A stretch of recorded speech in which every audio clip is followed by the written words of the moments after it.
मेहनत मजदूरी करके एक लड़का अपने परिवार का भरण पोषण करता था। लेकिन एक दिन टहलते टहलते वो एक ऐसे इलाके में पहुंच जाता है जहां पर लड़कियां बहुत अच्छा मेकअप करने के बाद, कम कपड़े पहनने के बाद ग्राहकों को अपनी ओर आकर्षित करती हैं। और तभी वो लड़का उन सीढ़ियों को चढ़कर सीधा पहुंच जाता है कोठे पर, और वहां जाकर देखता है तो एक से बढ़कर एक लड़की है जिन्होंने अपने तन पर उम्मीद से भी कम कपड़े पहने हुए थे। उन लड़कियों को देखने के बाद वो लड़का न केवल आकर्षित होता है बल्कि उनमें से सिलेक्शन करने की कोशिश कर रहा था कि मैं किसके साथ जाऊं। तभी एक और लड़की की वहां पर अचानक से एंट्री होती है।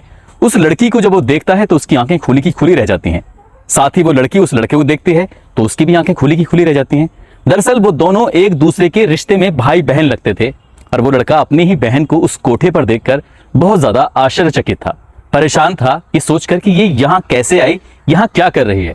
उसके मन में बहुत सारे सवाल थे और इन सवालों का जवाब जानने के लिए उसने किसी और लड़की के साथ जाने की बजाय अपनी ही बहन के साथ जाना स्वीकार किया और कहा कि मुझे इस लड़की के साथ जाना है। वो लड़की जब उस लड़के को अपने कमरे में लेके जाती है तब वो अपनी आप बीती जो बताती है, तो उसे सुनने के बाद वो लड़का बैठकर वहां रोने लगता है। उसके बाद जो उस लड़के ने किया था वो वाकई अपने आप में बहुत ही शानदार होता है, जिसकी प्रशंसा कई अखबारों में बहुत अच्छे से की गई थी। आदाब, नमस्कार, सत श्री अकाल, मैं उस्मान सैफी। आज की जो सच्ची घटना ये शुरू होती है, दरअसल एक लड़का है जो कि पश्चिमी बंगाल के 24 परगना क्षेत्र का रहने वाला। वो लड़का उत्तर प्रदेश के जिला मुजफ्फरनगर में एक सर्राफ के यहाँ पर नौकरी करता था। बात कर रहा हूँ 2 दिसंबर 2017 की। उस लड़के को उस सर्राफ के जो मालिक है उसने कहा कि तुम्हें मेरठ में जो सर्राफा है वहां पर जाना है, एक निश्चित दुकान पर उसको भेजा जाता है।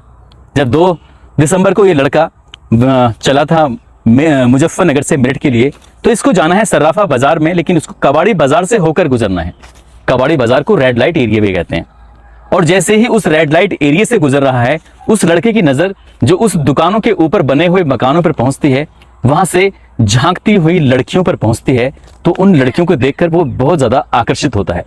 कितनी ही लड़कियां ऐसी होती हैं जो हाथ हिलाकर इशारा कर रही थी, अपनी तरफ बुलाने की उससे अपील कर रही थी। वही नहीं, वो आसपास में जब देखता है तो और न जाने कितने ऐसे आदमी वहां से गुजर रहे थे। उन गुजरते हुए लोगों को देखकर भी वो महिलाएं, वो लड़कियां उन्हें इशारा कर रही थी ताकि वो आए, उस तंग गलियों से, तंग सीढ़ियों से चढ़कर वो ऊपर आए और उनके साथ वक्त बिताएं। उस लड़के ने जब उसकी एक लड़की से नजर मिलती है तो उस लड़की को देखकर वो लड़का थोड़ा परेशान सा हो जाता है और तभी वो लड़की एक पर्ची फेंक कर ऊपर से डाल देती है। और जैसे ही वो पर्ची डालती है तो उसमें लिखा हुआ था कि रात को 8 बजे तुम मुझसे मिलने के लिए आना। यही बात सुनकर वो लड़का अब इंतजार कर रहा था, क्योंकि उसे उसके मालिक ने सर्राफा बाजार में किसी काम से भेजा था। उस काम को करने के बाद वो अपने मालिक से कहता है कि मालिक, मैं थोड़ा लेट हो जाऊंगा, इसलिए आज काम पर नहीं आ पाऊंगा, मैं कल आ जाऊंगा। उसका मालिक कहता है कोई बात नहीं, तुम कल आ जाना।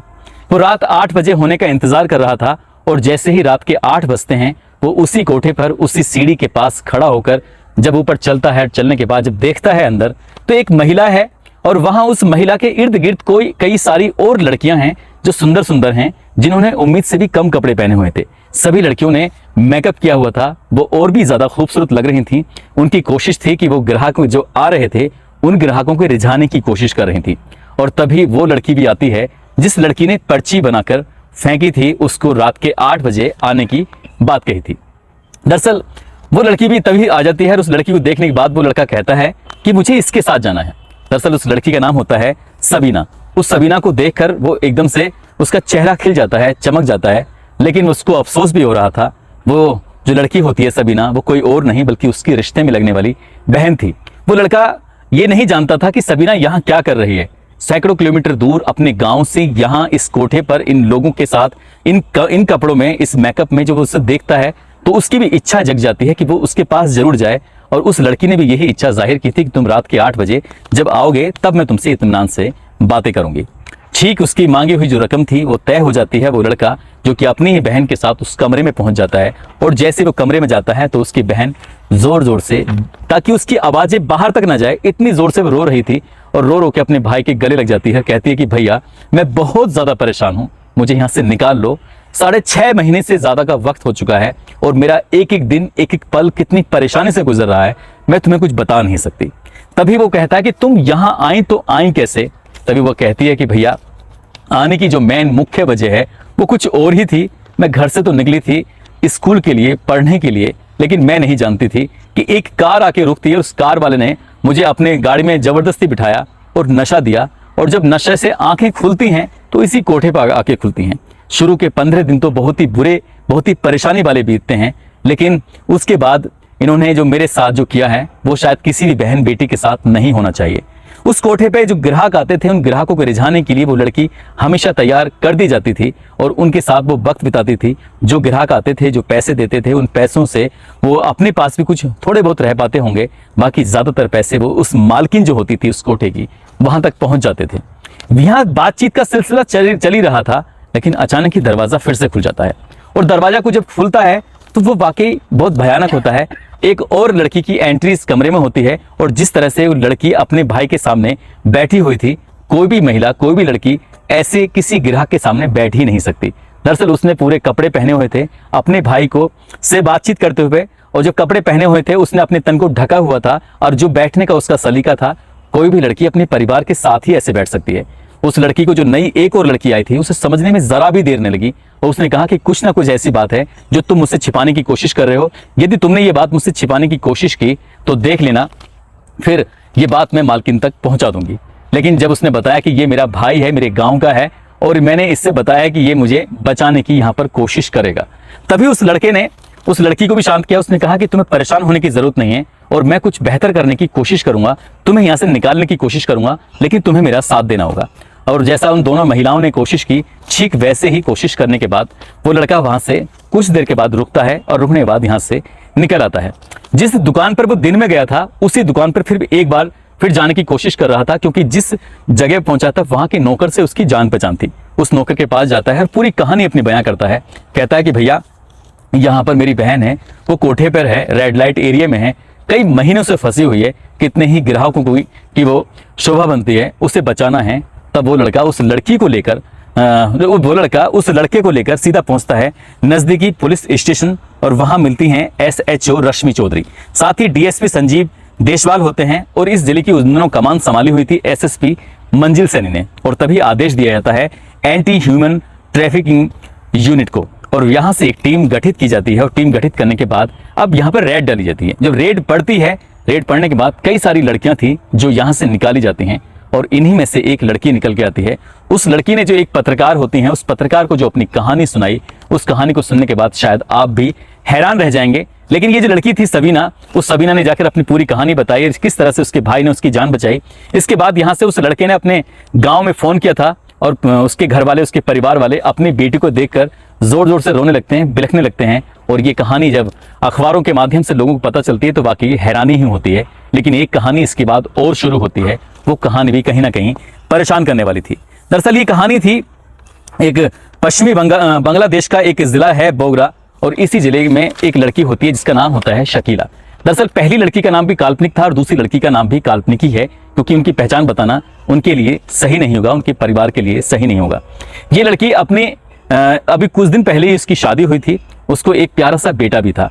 वो अपनी ही एक सहेली के साथ गई थी कहीं बाजार में किसी काम से, और जब बाजार से वापस लौट रहे थे तो वो लड़की गलती से एक गलत गाड़ी में जाकर बैठ जाती है, और गलत गाड़ी में बैठ जाती है क्योंकि शाम का समय था। और वो गाड़ी जब उसके उस घर से, उस इलाके से कहीं दूर चली जाती है, तो उसे समझ में आता है कि वो कहीं दूसरी जगह पहुंच चुकी है। और वहां से जब दूसरी जगह पहुंच जाती है तो उस गाड़ी को छोड़कर वो उतर जाती है और पैदल ही सफर करने लगती है। तब तक काफी रात हो चुकी थी, जंगल का एरिया था। उस जंगल के एरिया में उसको एक व्यक्ति मिलता है, उससे बहन करके बात कर रहा था कि बहन, तुम यहाँ इस जंगल के इलाके में कर क्या रही हो, क्या बात है, तुम्हें यहाँ नहीं होना चाहिए था, ये इलाका बहुत ज्यादा खराब है, बहुत ज्यादा खतरनाक है। तभी वो लड़की कहती है कि भैया मैं करूँ तो क्या करूँ। तो कहता है कि तुम परेशान मत हो, तुम मुझे अपना घर बताओ, अपना इलाका बताओ, मैं तुम्हें तुम्हारे घर तक छोड़ देता हूँ। वो व्यक्ति उसको अपने साथ लेके जाता है, और ले जाने के बाद वो उस रात का सफर करते करते उसने उसे कुछ खाने का सामान दिया, और लड़की उसे कुछ सामान खाते ही बेहोश हो जाती है। उसकी फिर आंखें नहीं खुलती। आंखें खुलती हैं तो अपना देश छोड़कर दूसरे देश यानी कि इंडिया पहुंच जाती है, और इंडिया में भी वो कोलकाता में रहती है।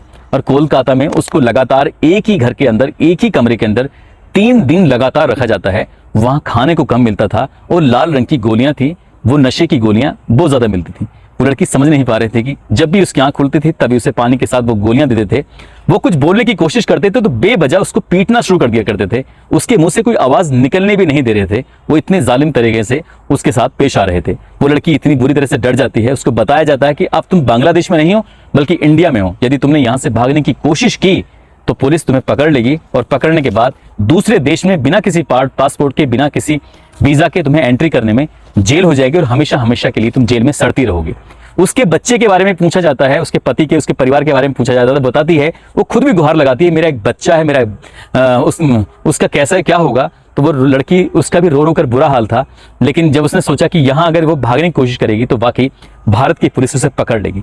3 दिन तक वो लड़की जब उसे ठीक से उनकी बात मानने लगती है, 3 दिन के बाद वो लड़की यहाँ से फिर पहुंच जाती है बंबई में। और बंबई में जाने के बाद जो उसके साथ होता है उसने उसकी कल्पना ही नहीं की थी।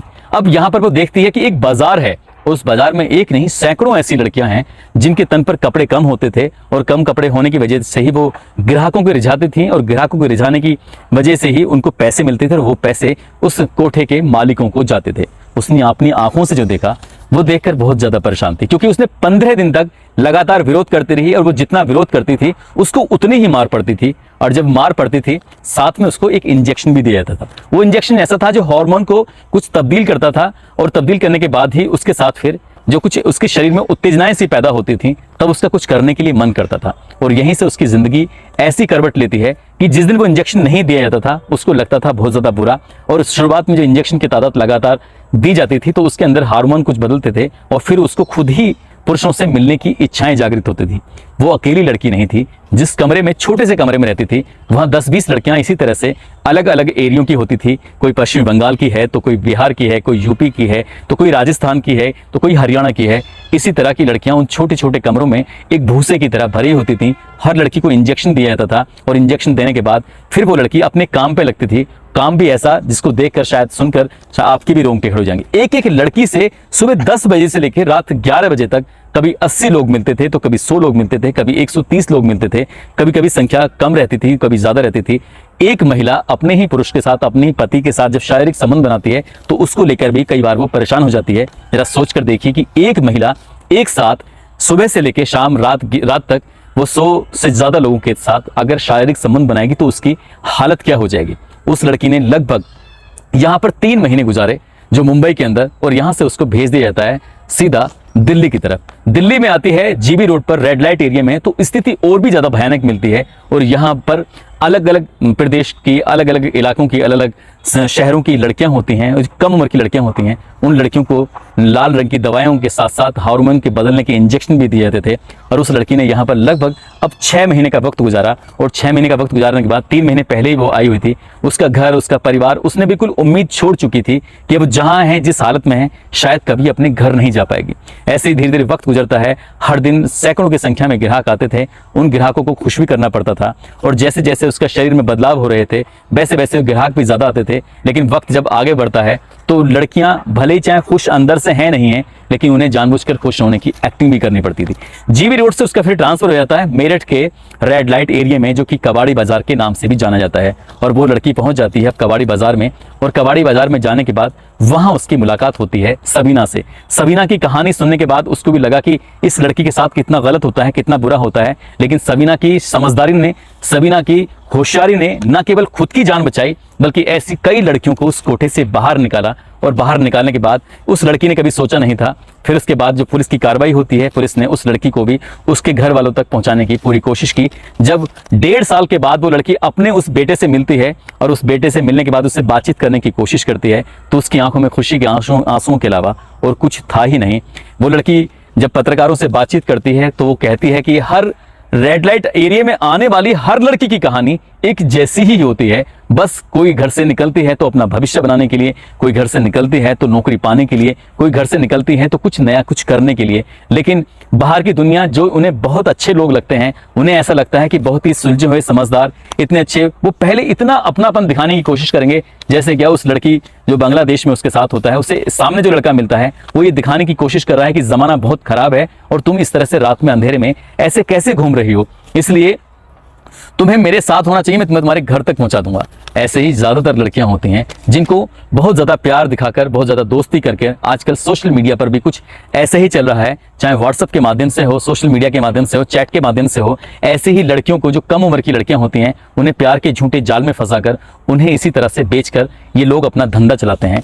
ये बताया जाता है कि सर्वे के अनुसार कि भारत के अंदर लगभग 28 लाख लड़कियां ऐसी हैं जो वेश्यावृत्ति के अलग अलग धंधों में पड़ी हुई हैं। वो अपनी मर्जी से नहीं आई थी, लेकिन उनको जबरदस्ती इसमें डालकर फिर उनको उनकी गैर मर्जी को ही मर्जी में तब्दील कर दिया गया है।